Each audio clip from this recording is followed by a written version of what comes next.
The One Voice Faith Leader Spotlight helps residents of Hunterdon County better get to know their faith leaders.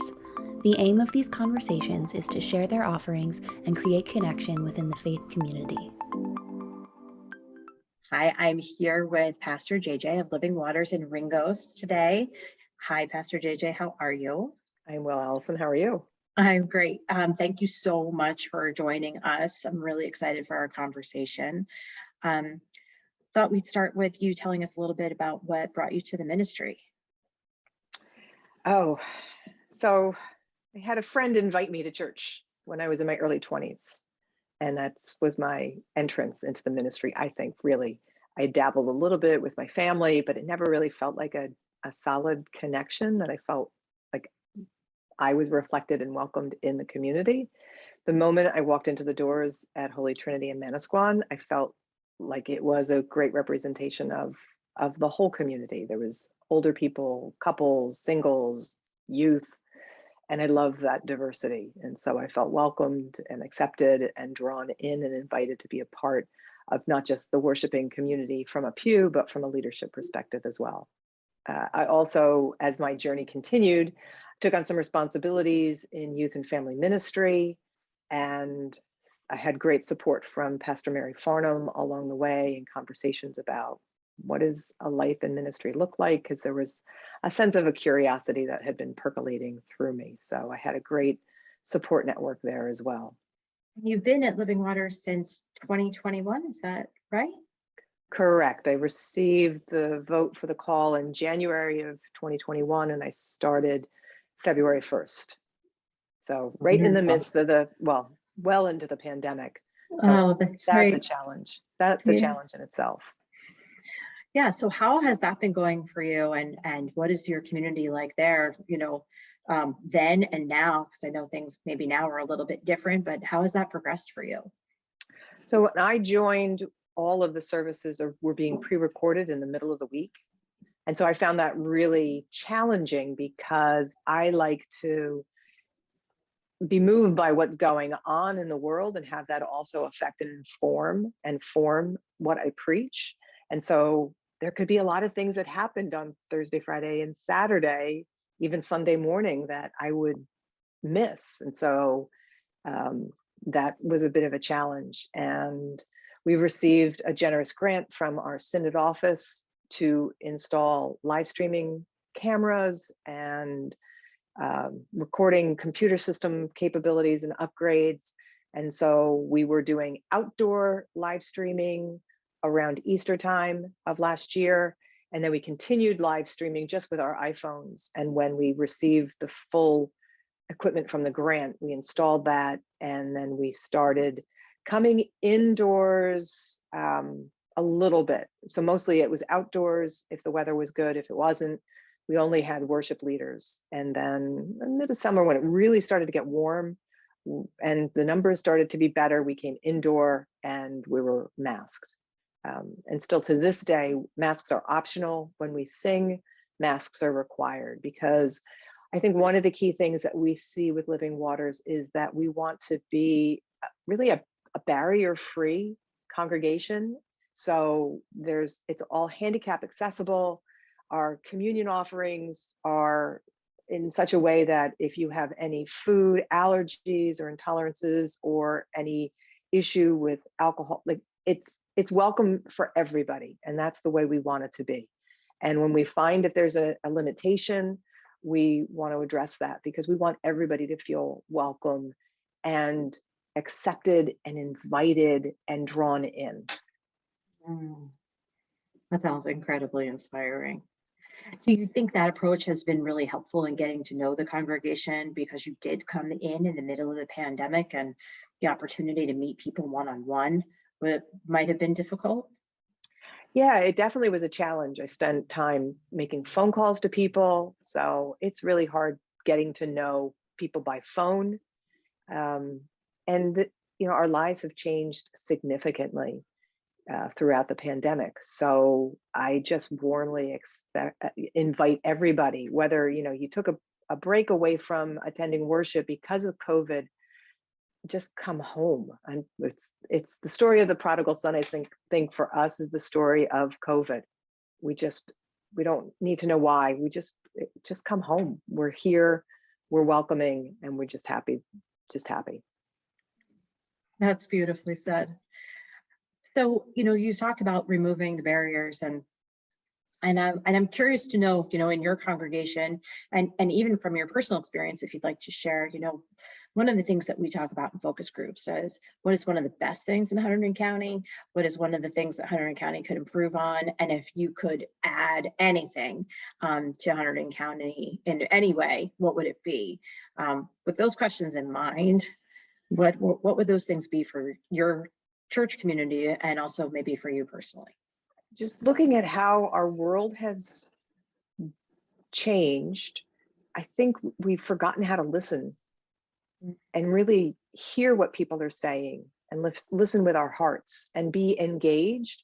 I think when people say things that we don't agree with, we put walls up and we shut down, and we're the age of podcast and on-demand information. And we're thinking that that's the way our relationships can work as well. And that's not what God calls us in to be. I mean, God calls us for a sense of unity, not uniformity. And so I want to listen to people and hear their stories and ask questions and be engaging, because when we hear other people's stories and see life through their eyes, that empathetic component just percolates and draws us closer. And I really feel that we need to do more of that, more opportunities just to get together to listen is one of the key things in all of our aspects. So I think, as one of the questions talks about interfaith connections and interfaith, working in collaboration, being a presence, being a supporter of things, I think is so important. And I think we just need to do more of that and continue to try and be better at doing that. Yeah, it's that curiosity, right?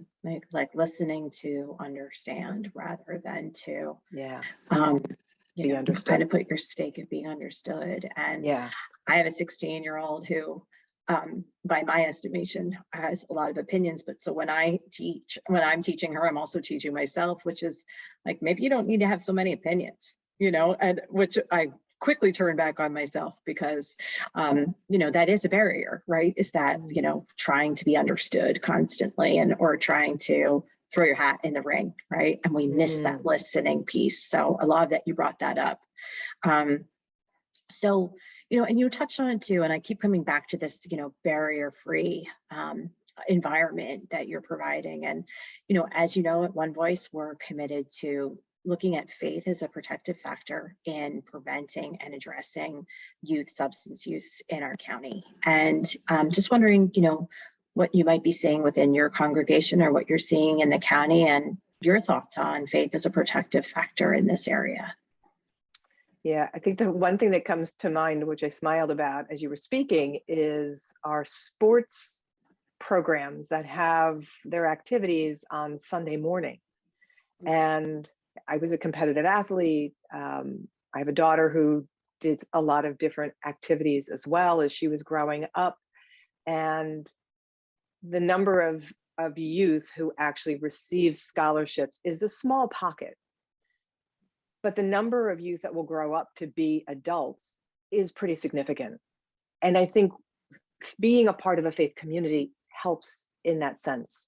At Living Waters, one of the first things that really astounded me when we gathered to do recording for Holy Week last year, we had everybody come on site for video recordings to tell the story, and to see the youth who were part of it and some of the older people embrace and just have conversations and seen as a whole person and it be engaging was a profound moment for me when I saw Paul and Peter talk.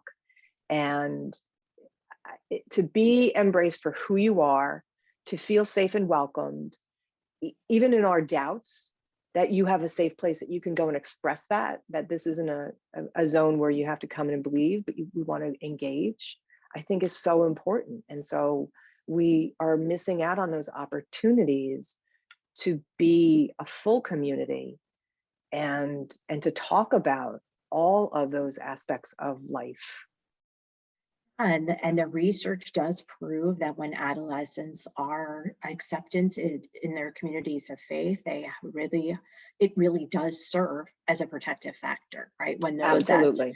yeah, when you Absolutely. That was a key component when I took and attended a youth certification program out at Gettysburg Seminary.